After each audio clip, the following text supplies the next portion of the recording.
Hello friends, welcome to Technique. This is Nirmal here, and in this video we're going to do a detailed FAQ on the Oppo K1.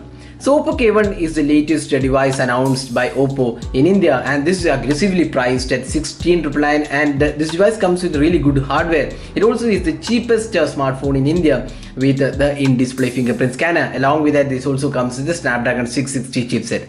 So in this video, we'll have a look at some of the questions we have been getting on this device. So this is the detailed FAQ on the device.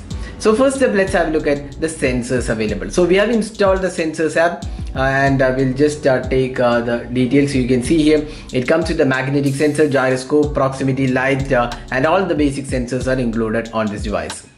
So now moving on to the SIM cards. So the phone comes with a dual SIM card support, and there is also a dedicated SD card slot. So that means it has a triple slot, so you don't have to compromise on one SIM card in case you are using an SD card. So there is a triple slot available on this device. So now talking about the voltage support, as this device supports dual voltage out of the box. Now talking about the display, so this device is one of those few devices coming with an AMOLED display at this price segment. So we have seen AMOLED in this price segment before as well, but this is something which is really good Oppo has done. The Oppo K1 comes with an AMOLED display. It's a 6.41 inches AMOLED display, and this is really good in terms of the color reproduction. You can see that the viewing angles are excellent, the color quality is top notch, and the touch response feels really nice. It's easily one of the best displays we have seen below the 20K price segment. Now there is also Corning Gorilla Glass 5 protection offered, so that is again pretty good from Oppo on the K1. Now moving on to the storage. So this device comes with just one variant. We have the 4GB RAM and 64GB storage, and as I said before, you also get an option to expand the storage via the micro SD card support. Now one of the important things about this device, as I said before, is the in-display fingerprint scanner. So this is one of the few devices, or rather the first smartphone offering in-display fingerprint scanner below the 20K price segment.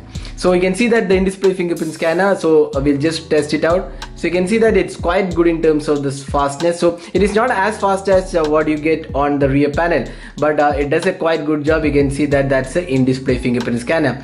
And talking about the face unlock, so this device also supports face unlock. So we'll just do a quick test of the face unlock.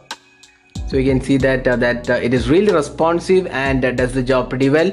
And there is also screen brightness compensation available for extreme dark condition, and does the job pretty well. Now talking about the software, so the phone comes with the ColorOS. So that's the software which powers this device. So if you go to the about phone, you can see the option. It's ColorOS version 5.2, Android version is 8.1, and it does feature additional options like clone apps, app split screen, support for themes, then smart and convenient mode option, navigation customization, and a few other options are also supported. But the disappointing aspect here would be that there is no Android 9.0 for a phone released in 2019.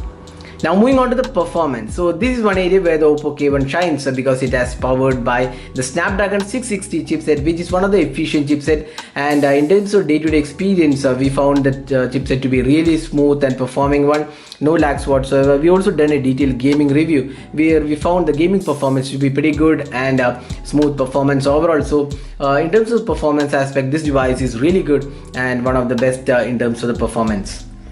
Now talking about the battery. So the phone comes with a 3600 mAh capacity battery. This device does not allow us to measure the screen on time. We can't really say the screen on time, but approximately you can get around 5-6 hours on an average. That's what we expect.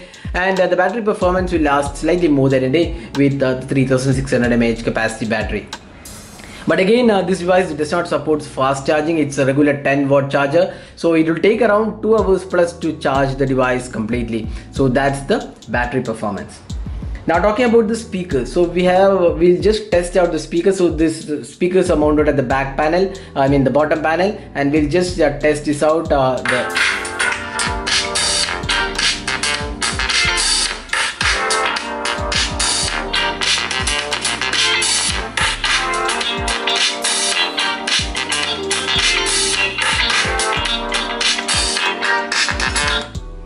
So you can see that the speaker performance is quite loud enough, Now next, LED notification. That's something which is missing on this device because it has this water drop notch. LED notification light is not included on this device. So that's something which a lot of users might be looking at, but then that is missing out on this device.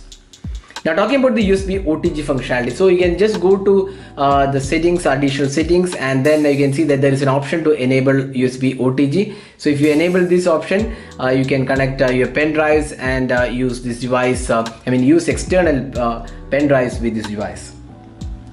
Now talking about the camera, so this device comes with a dual camera setup. So we have a 16 and 2 megapixel camera combination with a 1.7 aperture and also a 25 megapixel AI selfie camera included. So here are some samples we have taken with the Oppo K1. So we also done a detailed camera review of this device. Found the camera to be quite good enough except for low light and portrait photography. Apart from that, all the areas the camera performed quite well, and it will not disappoint most of the users in terms of the camera performance. The selfie is definitely the highlight of the Oppo K1.